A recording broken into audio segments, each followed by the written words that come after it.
دا د کوزدر تحصیل ادینزي هلکانو او جنکو ګورنمنت ډیګري ګلاباد او ادینزي کالجونه دي چرته چې داسبند تازهګرام او خمپور یونین کونسل سره تعلق لرونکي سبق ویونکي هلکان او جنکې د کلونو راسي کندو کلمو پولو خټانو نه تیریږي او کالج ته تک کوي پښین اسمان خلاصه کې په باران کې ډیر زیات تکلیف وي څنګه د ګلاباد کالج ترازو او مونږ ته د لار بریښنا وړه او د کې باران چې وشي مونږ ته ډیر مشکلات او خټي چخړي مونږ پر چغړو کې نشو راتلای زموږ سره یوازې مونږ نه یو زموږ سره کالجي هم دي مونږ ته ډېر مشکلات دي مونږ د حکومت درخواست چې مونږ ته لار کولاو کې مونږ ته سړک راشي په دې باندې پوه شي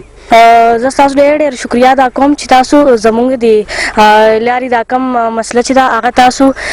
مطلب هغه تاسو د مخې ته راوسته نو مونږ ته د ډېر زیاتو مسلې په باران کې ولې چې د دې سایډ نم وبای دې سایډ نم وبای نو موږ درخواست چې دا لارې دې راته چې د ښه پوره منشي او ښه په صحیح طریقه دې راته ښکلې کولاوی شي او موږ ته ډېر زیات مشکلات بله دا هم چې موږ بیا په ګاډو کې په هغې سایډ باندې راتاویږو ادینزي ډیګري کالج تقریبا د 2-3 کالونه جوړ شوی دی د دې فیمیل نه نور حساب کتاب په ډېر برابر دی خو تقریبا د لارې ډېره غټه مسله ده خاص کر په داسې ورځ باندې چې باران وشي او خټې جوړې شي نو بیا چونکې دا ګرلز کالج دی نارینه هر سړی هر څه کولی شي خو دوی ته ډېره سخت دی نو موږ مقامي انتظامیې ته درخواست کوو چې دومره کالج جوړ شوی دی نو کم از کم د روډ دغه والا هم سیده کړي او د کم سټوډنټانو ته چې تکلیف دی که هغه بوایز دي که ګرلز دي چې د دوی دا مسله حل شي دلته کې زموږ سره زیات فیمیل دي نو هغوی ته ډېر زیات تکلیف یې چې باران وشي دلته کې ډېرې زیاتې خټې خبره چې موږ راتلو نو بیا دلته کې تللی نه شو دلته کې ماټولې جامې لمدې وې په دې خوړ کې وینځلې او غټه وجه چې موږ خو بیا هم ګزاره وکړو میل یو که نه لکه مطلب په ځان به سخته تېره کړو خو چې کوم فیمیلز دي نو هغوی ته بیا ډېر زیات تکلیف دی د هغوی کپړې وغیره ټول څښا شي او دلته کې هغوی ته بیا داسې فیسلیټیز نشته چې هغوی بیا ځان پاکي یا مطلب په کالج کې ځان چې دی نو ایډجسټ کړي که نه نو زموږ دا ګیله کوو دا هم هیله ده چې موږ دا روډ ټیک کم از کم که ټیکولی نه شي نو چې کم از کم دومره کار به وکړی شي چې کم از کم موږ ته صفایي په صفات لیدل سره دغه چې میلاو شي که نه بلکې هغې سایډ ته وګورو نو پراپر روډ دی دلته کې پراپر روډ جوړ شوی دی خلک به سهولت سره ګاډي راتلی شي د هغې نه علاوه که باران وي نو خپل سیسټم برابر کړي او کالج ته راشي دا لاره ډېره زیاته خراب وي په دې کې په باران کې مونږ ته ډېر زیات تکلیف وي څوک راتلی هم نه شي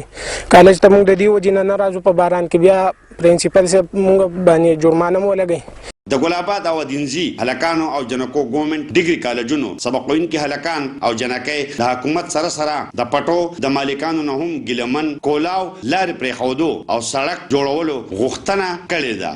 خلکو دا پټې اړولې دي او زموږ دپاره ډېره لږه لاره پرېښودې ده موږ حکومت ته دا درخواست دی چې موږ ته لاره لږه کولاو کړي موږ ته د راتلو لارې ډېرې بندې دي برای مهرباني موږ د لاره پخه کوي څنګه د ګلاباد کالج ترازو او مونږ ته د لار بریښنا وړه او د کې باران چې وشي مونږ ته ډېر مشکلات دي او خټې چخړي مونږ پر چغړو کې نشو راتلی زموږ سره یوازې مونږ نه یو زموږ سره کالجي هم دي مونږ ته ډېر مشکلات دي مونږ د حکومت درخواست چې مونږ ته لار کولاو کې مونږ ته سړک راشي په دې باندې پوه شي لاره چې پکې راکمه ده مونږ د دې پټې مالکانان هم دا درخواست کوو چې تاسو برای مهرباني مونږ ته لاره لږه سمه کوئ